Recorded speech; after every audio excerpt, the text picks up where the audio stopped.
The Braintree instructions were proposed by Samuel Niles, John Adams, Norton Quincy, James Penniman, and John Hayward in the town of Braintree, Massachusetts, and sent to a Massachusetts member of the colonial legislature named Ebenezer Thayer. In these instructions, they claim that the passing of the Stamp Act is the greatest calamity befallen on Massachusetts. The colony is loyal to the king, venerates Parliament, and holds affection to all British subjects, and so the acts recently passed are more intimately felt.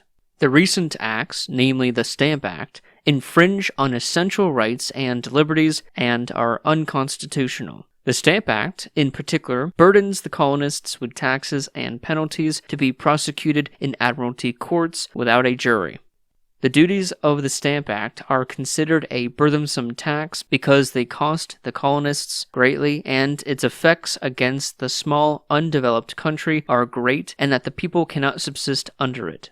The present scarcity of money due to the Currency Act passed in the previous year only makes the effects of the Stamp Act worse, given the amount of money that would be removed from the colonies. The act not only has a great negative effect on the colonists, but it is unconstitutional since the British Constitution is understood to require the consent of those taxed. Since the colonists are not represented in Parliament, and representation is essential for the government to receive the consent of the governed, Parliament's acts, which impose essentially taxes, are inconsistent with the British Constitution. The worst part of the Act is the extension of power granted to admiralty courts, where only one judge presides, no juries, and the judges take their commissions from seized goods, making a pecuniary temptation to always be against the defendant.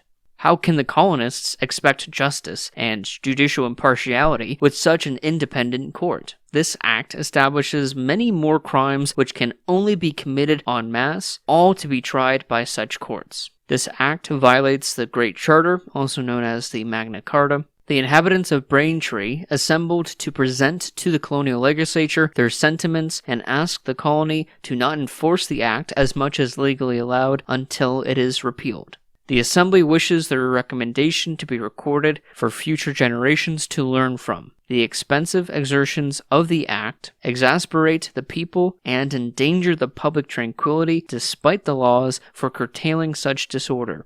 The government ought to be frugal with public spending because public money raised is from the toil and labor of the people who are under difficulties at this time.